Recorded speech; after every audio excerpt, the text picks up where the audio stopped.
अगर आपने मेरे पहले के 2 वीडियोस नहीं देखे हैं तो वो भी देखिए, उसमें मैंने पूरा डिटेल वे में एनसीईआरटी कैसे 2 एपिसोड में डिस्कस करना है पूरा दिखाया है। कौन से इंपॉर्टेंट एनसीईआरटी पार्ट्स है जिसको आप 2 दिन में कर लेंगे तो आपको एनसीईआरटी और टच करना ही नहीं पड़ेगा इन 10 दिनों में। Hi guys, welcome back to my channel. तो आज है हमारा एपिसोड 3, डे 3 है आज हमारे पूरे 9 day prep for class 10 maths exam coming up on 10th of March. अगर आपने मेरा प्रीवियस वीडियो अगर देखा है अच्छे से तो आपको याद होगा कि मैंने यहीं पे अपना सेकंड वीडियो एंड किया था। तो आज के इस वीडियो में हमें क्या मिलेगा, हमें मिलेगा चैप्टर 1, 2, 3, 4, 5 के एक्स्ट्रा क्वेश्चंस जो बहुत कॉमनली एग्जाम में देखने को मिलते हैं लेकिन जो एनसीईआरटी बुक्स में अवेलेबल नहीं होते। तो चलिए स्टार्ट करते हैं। So without any delay let's start the first extra question chapter 1 से, जो हमें पेपर में बहुत ज्यादा देखने को मिलता है। आपने भी देखा होगा कहीं ना कहीं पे सैंपल पेपर्स में, सपोज एक नंबर है x जिसका वैल्यू है a to the power 4 b cube, और एक मान लीजिए एक वैल्यू है y जिसका वैल्यू है a square b to the power 5। तो इन दोनों नंबर्स के बीच में हमें पूछा जा सकता है कि what is the HCF of x and y, या फिर what is the LCM of x and y। अब x एंड y से मेरा मतलब है हमारा मेन जो फोकस है वो a और b में ही होना चाहिए, क्योंकि x और y का वैल्यूज तो a और b लाके दे सकता है, राइट। सो a और b में हमारा फोकस होना चाहिए। So what is the shortest trick to do the some.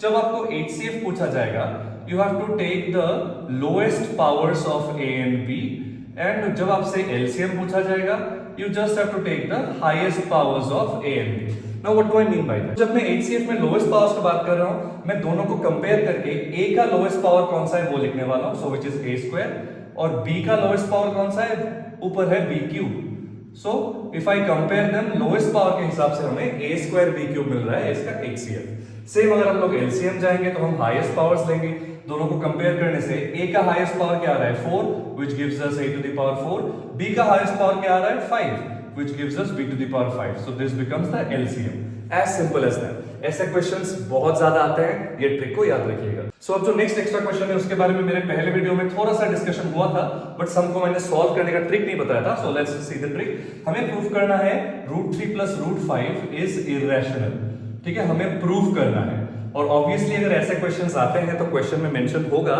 where √3 and √5 are irrational numbers। तो √3 और √5 इंडिविजुअली इरेशनल है, हम क्या प्रूव कर रहे हैं कि उसका सम इरेशनल है, ये हम प्रूव कर रहे हैं। अच्छा, now we have a very common mistake. जब हम लोग लाइक इवैल्यूएशन करते हैं ना सीबीएसई का, तो एक बहुत कॉमन मिस्टेक हमें देखने को मिलता है। बहुत स्टूडेंट्स ये लॉजिक लगाते हैं since 2 irrational numbers are added to each other so obviously the result will be irrational, hence proved। But बात है कि आप क्वेश्चन समझ नहीं रहे। क्वेश्चन में आपको रीजन नहीं पूछा गया है कि why is it irrational, how is it irrational, check whether irrational और नॉट, ऐसा कुछ नहीं पूछा है। आपको करना है प्रूव, आपको प्रूव करके दिखाना है कि कैसे हो रहा है irrational. So don't write such kind of answers. तो एक बार देखते हैं असली मेथड क्या है। तो ऑब्वियसली स्टार्टिंग में हमें सेम ही लिखना है जैसे हम नॉर्मल क्वेश्चंस में लिखते हैं, let this be a rational number, आपको मालूम ही है, ठीक है। उसके बाद भी क्या क्या लिखना है, where a such that suppose such that √3 + √5 equal to p by q, where p and q are co-primes, या फिर where p and q are integers and q not equal to 0। सो वो पार्ट आपको सबको पता है, ये मैं आपके लिए छोड़ रहा हूं, मैं लिख नहीं रहा हूं वहां पे। लेकिन इसके बाद आप क्या करते हैं, दैट विल डिसाइड आप आंसर तक जल्दी पहुंच पाते हैं कि नहीं। तो सबसे जल्दी और सही तरीके से अगर आपको आंसर तक पहुंचना है तो आपको क्या करना है, दोनों में से किसी एक को इधर छोड़ दीजिए, दूसरे वाले को उधर भेज दीजिए। सो यानी कि √3 को हम इधर छोड़ रहे हैं और √5 जो है उसको हम उधर भेज देंगे, सिंपल लाइक दैट। अब हम क्या करेंगे, अभी हम करेंगे स्क्वायरिंग बोथ साइड्स। तो स्क्वायरिंग बोथ साइड्स करने से 3 जो है ये √3 जो है ये 3 बन जाएगा। लेकिन इधर जब हम लोग इधर स्क्वायरिंग बोथ साइड्स करेंगे सो जस्ट सी तो हमें क्या मिलेगा, हमें मिलेगा p² / q² minus 2 √5 p by q plus 5। अब अगर किसी को समझ में नहीं आ रहा ये मुझे कैसे मिला है, please use the a - b whole square formula. हमने स्क्वायरिंग बोथ साइड्स किया है, ठीक है। और ये भी आपको एग्जाम में मेंशन करना है रीजन में कि आपने स्क्वायरिंग बोथ साइड्स किया है। Reasons are very important. अच्छा, सो अभी आप देख सकते हैं √5 जो है पूरे लाइन में बस √5 ही एक अकेला नंबर है जो इरेशनल है, all the others are actually rational numbers. तो हमें इंस्टेंटली क्या करना है, √5 को कहीं पे सिंगल आउट करना है, आइसोलेट करना है और बाकियों को एक साइड पे भेजना है। तो मैं क्या करने वाला हूं, मैं √5 वाला टर्म थोड़ा लेफ्ट में लेके आता हूं, बाकी मेरे जितने सारे टर्म्स हैं उन सबको मैं राइट में ही लेके जाऊंगा। सो दिस विल बिकम -3 इस तरफ अगर आप देख सकते हैं तो हम 2√5 p बाई क्यू तो लिख सकते हैं, और इस तरफ हमें मिल रहा है p square by Q square plus 2, obviously simplify करने के बाद। नेक्स्ट लाइन में आप जब √5 को अकेले करना चाहेंगे तो आपको क्या क्या मिलेगा। आफ्टर एलसीएम क्या होगा मैं वो लिख रहा हूं, if you have a doubt आप नीचे कमेंट कर सकते हैं, मैं क्लियर कर दूंगा। तो आफ्टर एलसीएम देखिए हमें ऊपर तो मिल जाएगा 2q², नीचे मिल जाएगा q², ये ऑलरेडी हमें लेफ्ट से मिल रहा है। अब इसको आप उधर शिफ्ट करेंगे, सो ये जो q है ये q क्रॉस मल्टीप्लाई होके चला जाएगा ऊपर, p जो है वो आ जाएगा नीचे, ठीक है, और ये जो 2 है ये भी आ जाएगा नीचे, right. So here everything is an everything is an integer. So सारे इंटीजर्स मिलके ऑब्वियसली हमें एक रैशनल नंबर ही देगा। सो ये जो साइड है ये साइड एक्चुअली हो रहा है rational, but it is contradicting the fact कि √5 जो नंबर है ये तो इरेशनल है, ये हमें भी पता है, प्लस क्वेश्चन में भी मेंशन था पहले से। सो देयरफॉर वो सारा जो स्टेटमेंट्स होता है इट इज अ कंट्राडिक्शन और assumption इज रॉन्ग। आपको जैसे मैंने आपका पसंद है आप वैसे कंटिन्यू कर सकते हैं। The main part is this much, यहां तक अगर आप सही से कर सकते हैं, बाकी सब स्टेटमेंट्स का खेल है। तो ये था सेकंड एक्स्ट्रा क्वेश्चन जो बहुत कॉमन है। Now let's start the third extra question. अब ये जो एक्स्ट्रा क्वेश्चन है आई डोंट थिंक बहुत स्टूडेंट्स ने ये किया होगा या उनको मिला होगा। एक बार देख लीजिए, अगर आपने नहीं किया तो ये बहुत ज्यादा फायदेमंद प्रूव होने वाला है। बहुत ही यूनिक क्वेश्चन है वैसे। तो ये एक असर्शन रीजनिंग क्वेश्चन है एक्चुअली। सपोज हमें बोला जाता है कि HCF of 2 numbers is 16, LCM of 2 numbers is 162 and the product of the 2 numbers जिसके बारे में बात हो रहा था वो प्रोडक्ट है 2592। तो असर्शन रीजनिंग में ये है हमारा असर्शन। चलिए इसको असर्शन लिख देते हैं। रीजन में बोला जाता है that HCF into LCM equal to product of numbers, यानी कि product of 2 numbers, ठीक है। अब now see why I am saying that this question is unique. Actually अगर आप HCF into LCM करेंगे ना तो प्रोडक्ट जो है वो आपको यही मिलेगा। तो क्या होता है HCF into LCM प्रोडक्ट ये एग्जैक्टली मिल जाने के लिए स्टूडेंट सोचने लगते हैं कि असर्शन इज करेक्ट, और रीजन तो बिल्कुल उसी बात को एक बार दोहरा रहा है, मतलब reason is also correct and they are clearly a correct explanation of each other. तो स्टूडेंट्स मैक्सिमम लोग सिलेक्ट करते हैं ऑप्शन ए जो है बिल्कुल गलत। अब क्यों ये गलत है? बहुत लोग बस क्या करते हैं HCF और LCM का जो ये फॉर्मूला है बस इसको ही सीखते हैं, लेकिन बेसिक कंसेप्ट दिमाग में डालना भूल जाते हैं। HCF और LCM का एक बहुत ही बेसिक कंसेप्ट है जो शायद क्लास 7 या 8 में होता है। उसमें हमें क्या बताया जाता है कि जो HCF होता है ना एनी 2 नंबर्स का, कोई भी 2 नंबर का, छोटा बड़ा कोई भी नंबर का, this HCF is always a factor of LCM। ये चीज आपको याद रखना है। स्क्रीनशॉट मार लीजिए वीडियो को पॉज करके या फिर लिख लीजिए अपने नोटपैड पे कहीं पे।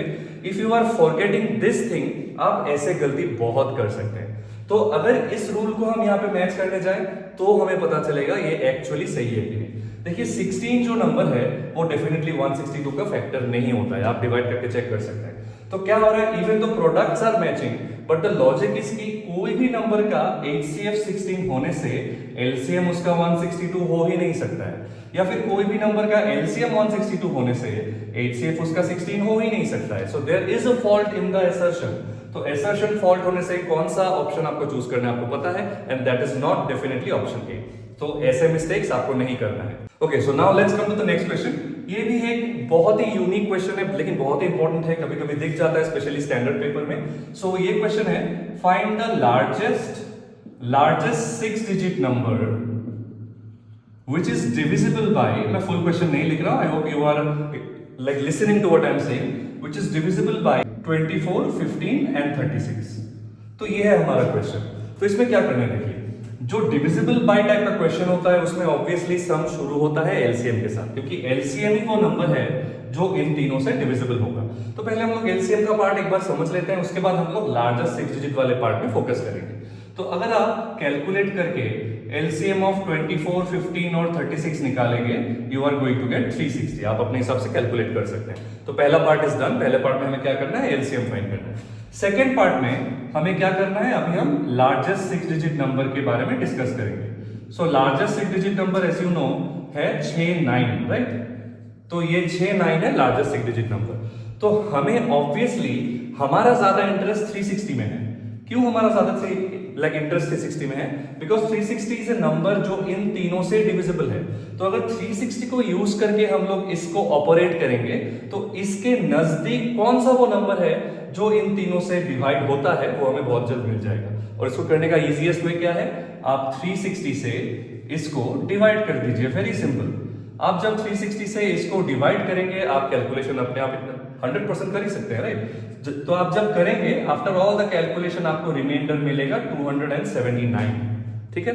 तो रिमाइंडर 279 होने के बाद द लॉजिक इज कि ये 279 यहाँ पे एक्स्ट्रा पड़ा है, इस नंबर में 279 एक्स्ट्रा हो रहा है, जिसके वजह से ये 360 से डिवाइड नहीं जा रहा है। और अगर 360 से डिवाइड नहीं जा रहा है तो डेफिनेटली इन तीनों से भी डिवाइड नहीं जाएगा, राइट।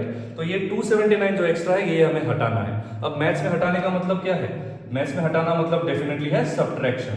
तो ये जो 69 है जो एक्चुअली लार्जेस्ट नंबर है, यहां से हमें 279 को सब्ट्रैक्ट कर देना है। तो जो आंसर आपको मिल जाएगा वो है 999720।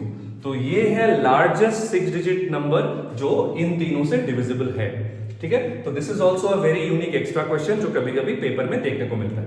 सो चैप्टर 1 से आप ऐसे एक्स्ट्रा क्वेश्चंस बिल्कुल कीजिए, क्योंकि देखिए फुल पेपर एनसीईआरटी से नहीं आने वाला है। आप स्टैंडर्ड हो चाहे बेसिक हो, full paper is never ever from the NCERT. तो अभी हम लोग चलते हैं चैप्टर 2 के एक्स्ट्रा क्वेश्चन में। तो चैप्टर 2 का जो बहुत ही कॉमन टाइप का एक्स्ट्रा क्वेश्चन है वो कैसा आता है, एक मैं एग्जांपल दिखा रहा हूं, ऐसा नहीं बोल रहा हूं कि ही आने वाला है। सपोज एक आपको पॉलिनोमियल दे दिया जाएगा से 3x² प्लस kx माइनस 5, और आपको बोला जाएगा कि फाइंड k, ठीक है, find k if 1 0 of the polynomial is additive inverse of the other, ठीक है, is additive inverse of the other। तो यहां पे हमें कैसे करना है इसको, एक बार ध्यान दीजिए। जो क्वेश्चन से सबसे बड़ा हिंट हमें मिल रहा है ना, वो है ये एडिटिव इनवर्स। तो एडिटिव इनवर्स का मतलब क्या था, एक बार रिपीट कर लेते हैं हम लोग। अगर एक नंबर है 5, इसका एडिटिव इनवर्स है -5। अगर एक नंबर है -10, इसका एडिटिव इनवर्स है 10, यानी कि साइन बदल जाता है। सो एडिटिव इनवर्स का मतलब होता है ये। तो अभी अगर हम एडिटिव इनवर्स के लॉजिक से जाएंगे तो हमें सम को शुरू कैसे करना चाहिए। तो हम लिख सकते हैं लेट द जीरोस बी। तो क्योंकि दोनों additive inverse of each other है, मैं अल्फा और माइनस अल्फा तो ले ही सकता हूं, राइट। आप बीटा माइनस बीटा भी ले सकते हैं, आप x माइनस x भी ले सकते हैं, that is up to you. तो अगर ये लेने के बाद अगर हम लोग सम ऑफ जीरोस का फॉर्मूला यूज करेंगे, अब सम ऑफ जीरोस का फॉर्मूला क्या होता है हमें पता है अच्छे से, सम ऑफ जीरोस होता है -b/a। अच्छा बाय द वे, अगर फॉर्मूला रिलेटेड आपको कुछ भी दिक्कत है, आप मेरा पहला वीडियो चेक कर सकते हैं। उस वीडियो के डिस्क्रिप्शन में एक लिंक आपको मिलेगा जहां पे पूरे सिलेबस का सारा फॉर्मूला अटैच्ड है एक ही फाइल में, वहां से आप जल्द से जल्द सारे फॉर्मूला को एक बार रिवाइज कर सकते हैं। अच्छा, तो सम ऑफ जीरोस हो गया -b/a। अब हमारा सम ऑफ जीरोस क्या है, alpha and minus alpha, right. दोनों का सम हम लोग कर रहे हैं, और क्वेश्चन के हिसाब से -b/a अगर आप देखेंगे तो आपको मिलेगा -k/3। तो यहां पे हमें मिल जाता है 0 इक्वल टू -k/3। हम तो ढूंढ रहे थे k ना, our intention is not to find alpha, हम अल्फा में चाहिए ही नहीं। तो हम अगर इसको सॉल्व करेंगे तो k का वैल्यू आ रहा है 0। अब ऐसा नहीं है कि हमेशा 0 ही आएगा, जब जब क्वेश्चन थोड़ा सा बदलेगा तब तब आंसर भी थोड़ा सा बदलेगा। So my main point is, ऐसा कुछ हिंट होने से, ऐसा कुछ इंफॉर्मेशन क्वेश्चन में होने से, the most important part of the solution is the first line. First line में आप जीरोस को क्या कंसीडर कर रहे हैं, उसी के ऊपर पूरा फॉर्मूला जो है वो डिपेंड करने वाला है, ठीक है। फर्स्ट लाइन में थोड़ा सा भी आप बिना समझे किए तो आंसर आपको जल्द से जल्द नहीं मिलेगा, रॉन्ग भी हो सकता है, ठीक है। तो इसको और समझाने के लिए मैं एक ऐसा और एक एग्जांपल करता हूं, उसको भी अच्छे से देखिए। सो इसमें मैंने क्या किया, टर्म्स को थोड़ा सा इंटरचेंज कर दिया। आप देख सकते हैं कि ये भी चला गया यहाँ पे। तो अब मान लीजिए, अब मैं आपको फिर से क्वेश्चन देता हूं कि फाइंड k इफ 1 0, ठीक है, 1 0 is reciprocal of the other, ठीक है। देखिए, I am not writing the full sentence, as I said कि आप, मैं होप कर रहा हूं आप मुझे सुन पा रहे हैं अच्छे से। तो if 1 0 is reciprocal of the other, तो यहां पे भी जैसे मैंने बोला पहला लाइन ही सबसे इंपॉर्टेंट है। तो let the zeros be, let zeros be हम यहां पे अल्फा और 1/अल्फा ले सकते हैं। क्यों? क्योंकि रेसिप्रोकल है, राइट। आप बीटा और 1/बीटा भी ले सकते हैं। और क्योंकि मैंने ये लाइन जो है वो थोड़ा सोच समझ के लिया है, अब देखिएगा मेरा सम कितना इजी होने वाला है। तो अब देखिए, प्रीवियस जो सम है वहां पे हमने सम ऑफ जीरोस से क्वेश्चन को शुरू किया था, आई मीन सॉल्यूशन को शुरू किया था। क्यों? क्योंकि आपने ध्यान दिया होगा हमारा जो k था वो था मिडिल वाले पोर्शन में। मिडिल में होता है b, और b से रिलेटेड फॉर्मूला हमें कहां मिलता है, सम ऑफ जीरोस में, क्योंकि that is minus b by a। लेकिन अभी जो हमारा k है c के जगह में। c से रिलेटेड फॉर्मूला कौन सा होता है, प्रोडक्ट ऑफ जीरोस। तो अभी हम लोग प्रोडक्ट ऑफ जीरोस फाइंड करेंगे। अब प्रोडक्ट ऑफ जीरोस यानी कि यही होगा ना, राइट, हमारा जो जीरोस है उनका product, this is going to be c by a। c by a का मतलब होगा k बाई 3, जैसा कि आप यहां से देख सकते हैं। अब इसमें सॉल्व करना बहुत ही सिंपल है, अल्फा और अल्फा कैंसिल हो जाएगा, आप बीटा लेंगे तो भी कैंसिल हो जाएगा। So 1 is equal to k by 3, जिसको क्रॉस मल्टीप्लाई करने के बाद आपको मिल जाता है k इक्वल टू 3। ठीक है, तो ऐसे टाइप के क्वेश्चंस आपको डेफिनेटली करना है, मैं गारंटी दे सकता हूं, क्योंकि मैंने प्रीवियस बहुत साल के पेपर्स मैंने एकदम अच्छे से एनालाइज किया है। तो इस टाइप का क्वेश्चंस बहुत ही ज्यादा कॉमन होता है। अब देखिए यहाँ पे जो वर्ड है वही बस बदलता रहता है। तो जैसे हमने डिस्कस किया एडिटिव इनवर्स का, हमने डिस्कस किया रेसिप्रोकल का, तो ये कभी कभी आ जाता है 1 0 is double of the other. वहां पे हम लोग को क्या लिखना है, डबल होगा तो अल्फा और 2 अल्फा हम ले सकते हैं। अगर हम लोग बोलेंगे 1 0 is triple of the other, तो हम क्या कर सकते हैं, अल्फा और 3 अल्फा हम ले सकते हैं। सिमिलरली क्वेश्चन के हिसाब से आप ये लेट वाला एक बार एडजस्ट कीजिए, सम तो अपने आप हो ही जाएगा, राइट। सो ऐसे क्वेश्चंस देख के छोड़ना नहीं है, इमीडिएटली इसको इस ट्रिक से करना है। सो अब जो नेक्स्ट क्वेश्चन है that is also from chapter 2। तो क्वेश्चन कैसा है, suppose x² minus 6x plus k, ये है एक नॉर्मल पॉलिनोमियल हमारे लिए, एक क्वाड्रेटिक पॉलिनोमियल है। इसके साथ एक इंफॉर्मेशन हमारे पास ये भी है कि 3 alpha and 2 beta is equal to 20, I mean 3 alpha plus 2 beta is equal to 20, right. ठीक है, तो ये एक इक्वेशन, एक्स्ट्रा इंफॉर्मेशन हमारे पास है, और ये हमारा है मेन इक्वेशन। अब हमें क्या फाइंड करना है, हमें अल्टीमेटली यहाँ पे फाइंड करना है k का वैल्यू, ठीक है, राइट। तो हम यहाँ पे k क्या है वो ढूंढ रहे हैं। अब देखिए, क्योंकि अल्फा और बीटा का एक इंफॉर्मेशन हमारे पास क्वेश्चन से है, और एक इंफॉर्मेशन तो हम खुद भी निकाल सकते हैं ना, तो वो इंफॉर्मेशन कैसे निकालेंगे, तो हमें पता है कि अल्फा प्लस बीटा जो है, यानी कि सम ऑफ जीरोस जो है वो always minus b by a होता है। तो माइनस b बाई a का मतलब क्या है कि माइनस 6 बाई 1 होगा, जहां से alpha plus beta equal to 6 हो जाएगा, राइट। तो ये एक इक्वेशन है जो हम खुद निकाल के दे रहे हैं, और एक इक्वेशन है जो हमें क्वेश्चन से मिल रहा है। अच्छा, I have just realised I made one small mistake. ये जो क्वेश्चन वाला इक्वेशन है ना, ये 3 अल्फा माइनस 2 बीटा होना चाहिए, not plus, please correct it. ये माइनस होगा तो ये है हमारा सेकंड इक्वेशन। अब ऐसे टाइप के दो इक्वेशन सॉल्व करने का ट्रिक आपको चैप्टर 3 से मालूम ही है। आपको लगाना है एलिमिनेशन मेथड या फिर सब्स्टिट्यूशन मेथड, वो कर देंगे तो आपको अल्फा बीटा का वैल्यू मिल जाएगा। अब मान लीजिए मैंने अल्फा बीटा सॉल्व कर लिया, ठीक है, मान लीजिए अल्फा और बीटा जो है वो हमें मिल गया है, लेकिन अल्फा बीटा मिलने के बाद हम k कैसे निकालेंगे। देखिए, फिर से हमें पुराना आई मीन प्रीवियस सम का लॉजिक यूज करना है। k जो है वो c के जगह है, c से रिलेटेड फॉर्मूला एक ही है। क्या है फॉर्मूला c से रिलेटेड? c से रिलेटेड हमें पता है प्रोडक्ट ऑफ जीरोस, तो alpha into beta equal to k by 1 होने वाला है, जो है c बाई a। अब अल्फा और बीटा का वैल्यू तो आपको यही आई मीन यहाँ पे मिल ही जाएगा ना, just put that, solve it, k निकल गया, दैट्स इट। तो ये है एक दूसरा टाइप का अलग एक्स्ट्रा क्वेश्चन जो आपको एनसीईआरटी में बिल्कुल नहीं मिलेगा, लेकिन क्वेश्चन पेपर्स में दिखता है। Okay, so now let's continue. अब जो नेक्स्ट एक्स्ट्रा क्वेश्चन है जो आपको एनसीईआरटी में बिल्कुल भी नहीं मिलेगा बट कॉमन है, वो है चैप्टर 3 से। ये क्वेश्चन थोड़ा सा लंबा है, मुझे लिखने का मन नहीं कर रहा, तो मैं स्क्रीन पे आपके लिए डाल दूंगा, आप क्वेश्चन अच्छे से वीडियो को पॉज करके पढ़ सकते हैं। तो आई होप आपने पढ़ लिया होगा अब तक, और अब हम चलते हैं इसके सोल्यूशन पे। तो देखिए, यहाँ पे नंबर ऑफ रोज और नंबर ऑफ स्टूडेंट्स इन ए रो के साथ हमें करना है, तो हम क्या कर सकते हैं, हम ऐसा लिख सकते हैं, let number of rows be x, ठीक है। फिर हम लिख सकते हैं number of students in each row, ठीक है, स्टूडेंट्स इन ईच रो, इसको हम ले लेते हैं y। तो इन दोनों को मिला के एक बहुत ही क्रूशियल इंफॉर्मेशन है जो हम निकाल सकते हैं खुद ब खुद, लेकिन जो क्वेश्चन में नहीं बोला गया है वो क्या है, सो टोटल स्टूडेंट्स। अब देखिए, टोटल स्टूडेंट्स निकालने के लिए it's a basic mathematical concept. अगर नंबर ऑफ रोज x है, number of students in each row y है, तो इनका प्रोडक्ट जो है that will only be the total number of students that we have with us, ठीक है। तो ये वो इंफॉर्मेशन है जो हम लिख रहे हैं। अब देखिए, हम लोग क्वेश्चन को फॉलो करेंगे, तो क्वेश्चन को फॉलो कैसे करेंगे। पहले केस में बोला गया कि अगर हम क्या करते हैं, नंबर ऑफ रोज को बढ़ा देते हैं, राइट। अगर नंबर ऑफ रोज हम बढ़ा देते हैं 3 से, तो मान लीजिए x प्लस 3, यहाँ पे क्या हुआ, नंबर ऑफ रोज जो है वो 3 इंक्रीज हो गया। एट द सेम टाइम क्या हो रहा है, रोज अगर बढ़ रहा है तो number of students in each row तो रिड्यूस होना ही पड़ेगा ना, बिकॉज टोटल स्टूडेंट्स तो आपके पास सेम ही है, वो तो ना बढ़ रहा है ना घट रहा है, राइट। तो नंबर ऑफ स्टूडेंट्स इन रो जो है वो रिड्यूस हो जाएगा 1 से, तो हर एक रो में एक एक बच्चा कम हो, इसका मतलब हर एक रो में एक एक बच्चा कम होगा। तो फिर भी इसका जो प्रोडक्ट है वो तो वही होगा, क्योंकि टोटल नंबर ऑफ स्टूडेंट्स जो है वो तो सेम ही है, right. So this is the equation. अब बहुत लोग ऐसा सोच सकते हैं कि एक्स वाई का प्रोडक्ट तो लीनियर इक्वेशन में नहीं आना चाहिए, इसको कैसे सॉल्व करेंगे? तो चलिए जल्दी देख लेते हैं। इसको थोड़ा डिस्ट्रीब्यूटिव प्रॉपर्टी लगा देंगे हम लोग। डिस्ट्रीब्यूटिव प्रॉपर्टी लगाने के बाद आपको मिल जाएगा समथिंग लाइक दिस, ठीक है। तो जहां से एक्स वाई और एक्स वाई डायरेक्टली कैंसिल हो सकता है एंड जो भी पार्ट बच गया है that is like a normal equation, isn't it? तो ये नॉर्मल इक्वेशन है, इसको आप सॉल्व करने के बाद नंबर 1 दे सकते हैं। सिमिलरली आप दूसरा वाला करते हैं। दूसरे केस में क्या बोला गया है कि अभी नंबर ऑफ रोज को घटाया गया है। अब नंबर ऑफ रोज अभी हमारे पास क्या है कि नंबर ऑफ रोज यहाँ पे 3 घट गया है, तो x माइनस 3 हो जाएगा। और क्योंकि नंबर ऑफ रोज घट रहा है तो ऑब्वियसली हमें ज्यादा बच्चों को हर एक रो में देना पड़ेगा। तो हम कितने बच्चे दे रहे हैं एक्स्ट्रा? हम हर एक रो में 2 बच्चे को एक्स्ट्रा हम लोग प्रोवाइड कर रहे हैं। फिर भी जो प्रोडक्ट है वो तो टोटल नंबर ऑफ बच्चों के साथ सेम ही होगा।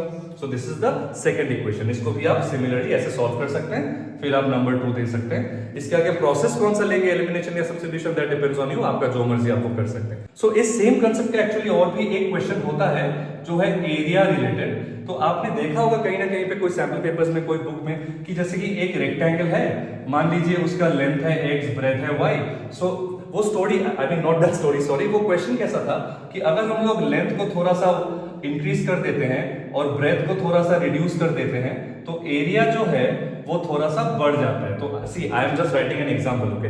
तो ऐसा टाइप का क्वेश्चन में भी आपको सिमिलर कंसेप्ट ही यूज करना है। एक्स वाई देख के नहीं डरना है, बिकॉज जब आप इसमें भी डिस्ट्रीब्यूटिव प्रॉपर्टी करेंगे तो एक्स वाई कट के it will be a normal equation. तो एरिया वाला क्वेश्चन आने से भी आपको बिल्कुल सिमिलर अप्रोच से करना है। ओके, सो अब जो नेक्स्ट क्वेश्चन है ये है, इट्स फ्रॉम क्वाड्रेटिक इक्वेशन, और ये भी एक बहुत ही कॉमन क्वेश्चन है। स्पेशली स्टैंडर्ड पेपर में तो ऐसे क्वेश्चंस दिखते ही हैं। तो ये जो एक लंबा सा इक्वेशन है, इसमें हमें इंफॉर्मेशन क्या है कि इस इक्वेशन का इक्वल रूट्स है। आप जानते हैं इक्वल रूट्स में क्या करना है, और हमें प्रूव करना है कि AD is equal to BC। So चलिए जल्दी स्टार्ट करते हैं। तो सबसे पहले इस इक्वेशन से हम A, B और C को फाइंड करेंगे। अब देखिए क्यों मैं यहाँ पे कैपिटल ABC लिख रहा हूँ, इसका एक बहुत ही ऑब्वियस रीजन है, क्योंकि स्मॉल ABC जो है वो क्वेश्चन में मौजूद है। मैं भी स्मॉल ABC लिखूंगा तो आपको और मुझे दोनों को कंफ्यूजन हो सकता है, सम रॉन्ग हो सकता है। सो आपको भी ये पॉइंट याद रखना है। तो A जो है वो है यहाँ पे A² प्लस B², B जो है वो है 2 इंटू AC प्लस BD, और C जो हमारा है C है C² प्लस D², यानी कि जो भी एक्स्ट्रा कांस्टेंट पार्ट है जिसके साथ x नहीं है दैट इज द C। तो ABC हमें मिल गया। अब क्योंकि इक्वल रूट्स है तो सिंस इक्वल रूट्स, आप स्टेटमेंट में मत जाइए, मैं स्टेटमेंट सारा शॉर्ट में लिख रहा हूं सो दैट आपको समझ में आए। एग्जाम में आपको बहुत अच्छे से लिखना है स्टेटमेंट्स। तो सिंस इक्वल रूट्स हमें क्या मालूम है कि B² माइनस 4AC जो है वो इक्वल टू 0 होना चाहिए, राइट। अब 0 होने का मतलब क्या है कि ये वैल्यूज आपको बिठाना है, राइट। सो अब देखिए B का वैल्यू मैं जब बिठाऊंगा तो मुझे ये मिलेगा, राइट, दिस इज हमारा B² minus 4AC। So minus 4 into A कहां से आएगा, A आएगा यहां से। अब C कहां से आएगा, C आएगा यहां से, ठीक है, C² plus D²। Now this thing is equal to 0। हमने कुछ नहीं किया है खास, हमने बस डिस्क्रिमिनेंट वाला ही यूज किया है कि B² minus 4AC is equal to 0। अब इसको आप जब सॉल्व करेंगे तो हमें क्या मिलेगा, मैं सॉल्व को थोड़ा सा शॉर्टकट में कर रहा हूं अपने कन्वीनियंस के हिसाब से, सॉल्व आप अपने हिसाब से कर सकते हैं।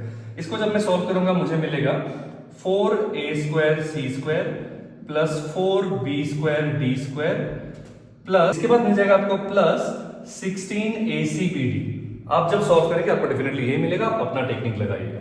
अच्छा, उसके बाद ये जो पार्ट है मैं थोड़ा सा नीचे लिख रहा हूं बिकॉज बहुत लंबा है। इसको आप जब सॉल्व करेंगे आपको क्या मिलेगा, आप देखिए पूरा मल्टीप्लाई करने के बाद 4A² C² minus 4A² D² minus 4B² C² minus 4B² D², ठीक है, this thing is equal to 0। तो देखिए सबसे अच्छा बात क्या होगी, यहाँ पे बहुत कुछ कैंसिल जाने वाला है। जैसे 4A² C² 4A² C² cancel हो गया, 4B² D² और B² D² कैंसिल हो गया, राइट। अब आपके पास यहाँ पे जो बाकी है, आप देख सकते हैं क्या क्या बाकी हमारे पास बाकी है, ये टर्म है, ये टर्म है और ये टर्म है।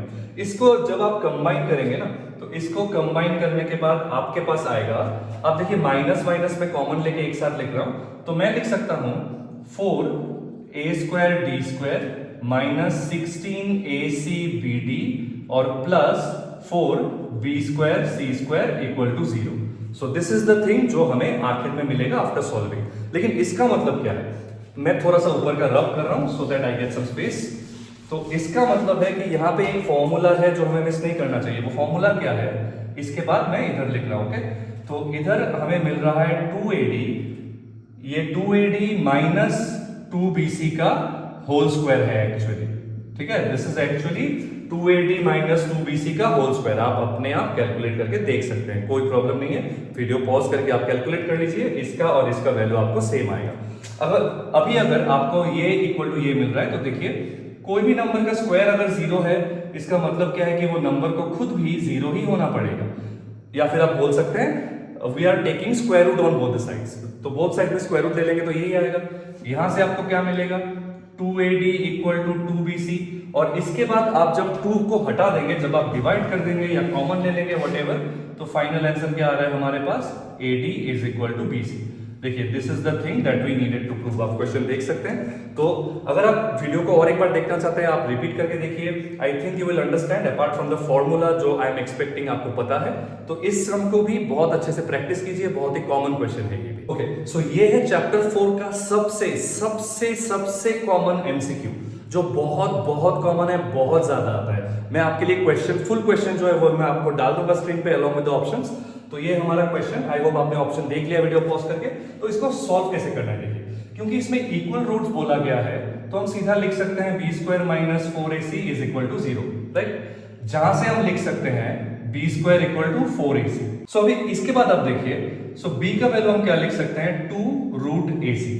अब ऐसा नहीं कि हमें आंसर मिल गया है, ऑब्वियसली ये तो ऑप्शन में है ही नहीं, ऑप्शन तो टोटली डिफरेंट है ना। बट सम को हम इसके आगे सॉल्व कर भी नहीं सकते। तो हमें अभी क्या करना है, अपना मैथमेटिकल कंसेप्ट थोड़ा सा निकालना है बाहर, थोड़ा मैथमेटिकल कंसेप्ट यूज करना है। यहाँ पे देखिए, ये जो नंबर है 2 रूट ac, यहाँ पे 2 और b तो नॉर्मल नंबर है, लेकिन ये रूट ac का मतलब क्या है। As you know, as you are still in class 10, तो रूट के अंदर नेगेटिव नंबर्स नहीं हो सकता है, राइट। तो रूट में जो भी है वो पॉजिटिव ही होना पड़ेगा, यानी कि AC जो नंबर है, जो A इंटू C है, product of A and C, ये चीज हमें पॉजिटिव ही मिलना चाहिए, नहीं तो काम होगा ही नहीं। सम गलत है मतलब ना, राइट। तो ये पॉजिटिव कब होगा, A और C का प्रोडक्ट पॉजिटिव तब होगा जब A और C दोनों ही पॉजिटिव हो, या फिर A और C दोनों ही नेगेटिव हो। आप एक बार सोच के देखिएगा, आवर मेन कंसर्न इज कि ये प्रोडक्ट पॉजिटिव होना चाहिए, मतलब A और C either both will be positive या फिर both will be negative, isn't it. तो ये दोनों केसेस से हमें कौन सा ऑप्शन मिल रहा है, we are getting the option जहां पे A and C have the same sign, right. तो A एंड C का सेम साइन ही होगा, तभी ये पूरा सिचुएशन पॉसिबल होगा। तो सिंस इट्स अ बहुत it's a very common MCQ, इसको आप डेफिनेटली याद रखिएगा। अच्छा, सो अभी हम आ चुके हैं एपी में। सो जो एपी का पहला एक्स्ट्रा क्वेश्चन है, जो एनसीईआरटी में आपको मिलेगा ही नहीं, लेकिन क्वेश्चन पेपर्स में मिल जाएगा, वो भी मैं आपको स्क्रीन पे डाल दूंगा, आप अच्छे से पॉज करके पढ़ सकते हैं। तो चलिए, सबसे पहले हमें क्या करना है, सबसे पहले हमें प्रिपेयर करना है वो एपी, उसके बाद हमें सीधा फॉर्मूला लगाना है। सो देखिए, हमारे पास जो रेंज है वो है 10 से लेके 300, और हमें क्या बोला गया है कि 4 से डिवाइड करेंगे तो रिमाइंडर 3 आएगा, ठीक है। 4 से डिवाइड करेंगे और रिमाइंडर 3 आएगा, ऐसे नंबर्स ही हम लिख सकते हैं, ठीक है। तो जो सबसे पहला नंबर है जिसको 4 से डिवाइड करने से रिमाइंडर 3 आता है, वो है हमारा 11।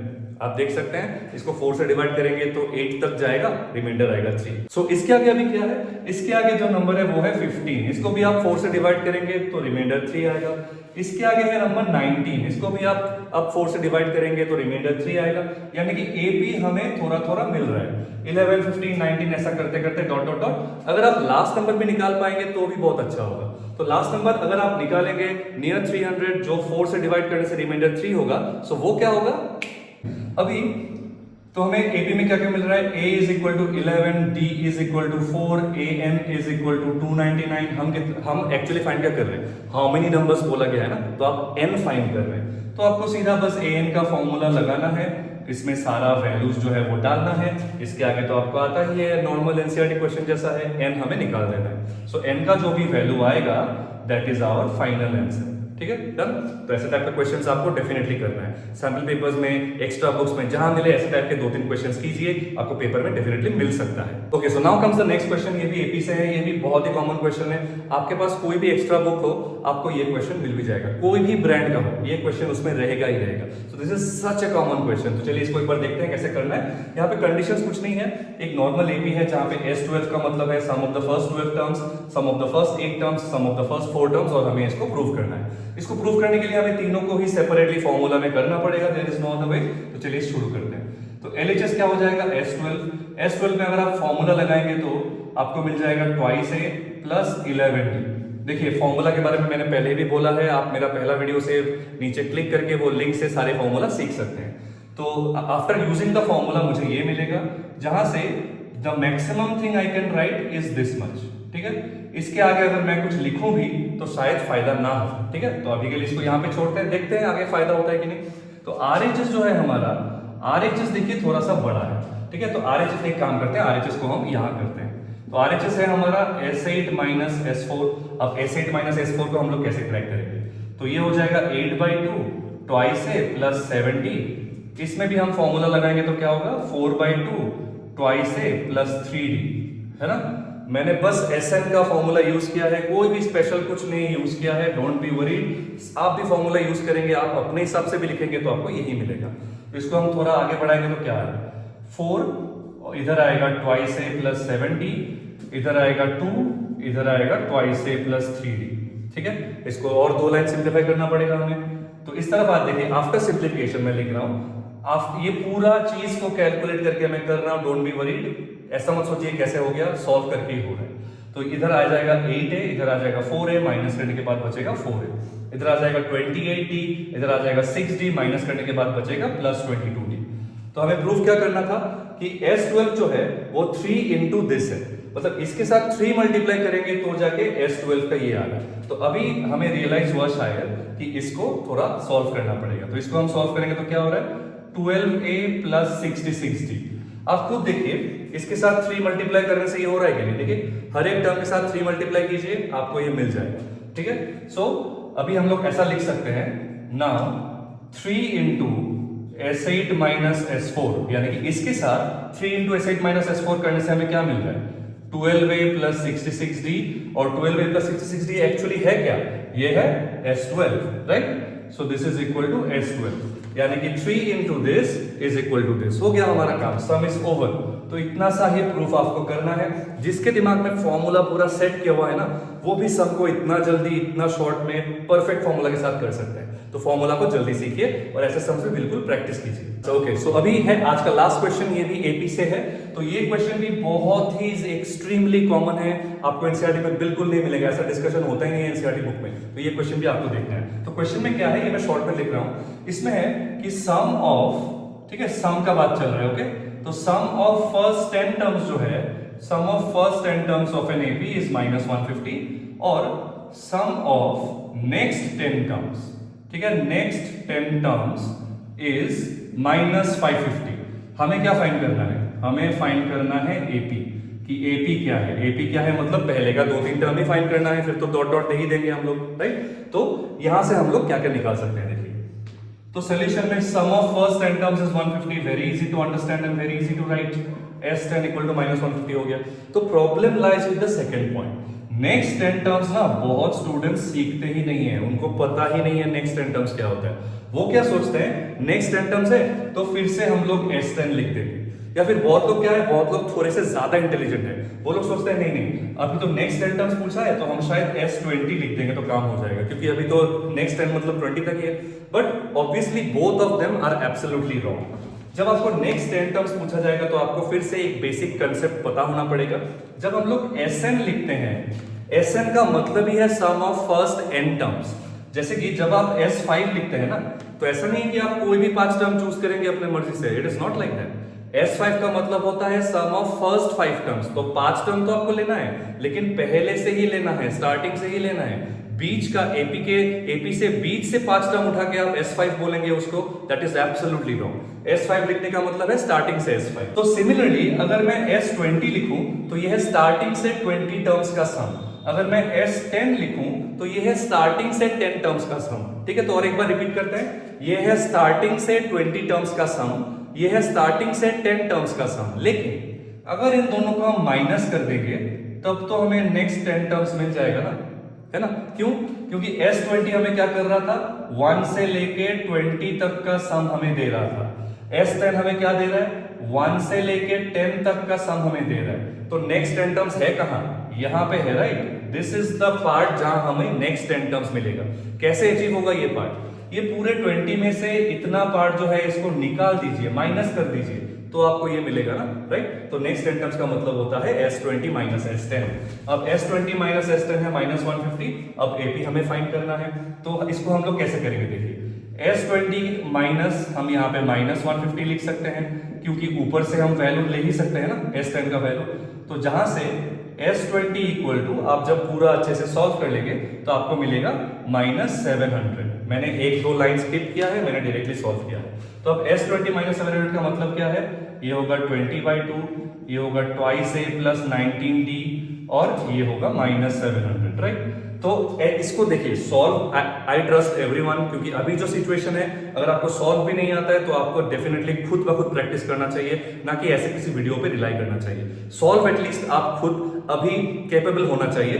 ट्रिक्स क्या क्या है वो मेरे वीडियो से आपको पता चल सकता है, तो इसके आगे सॉल्व जो है वो आपको करना है।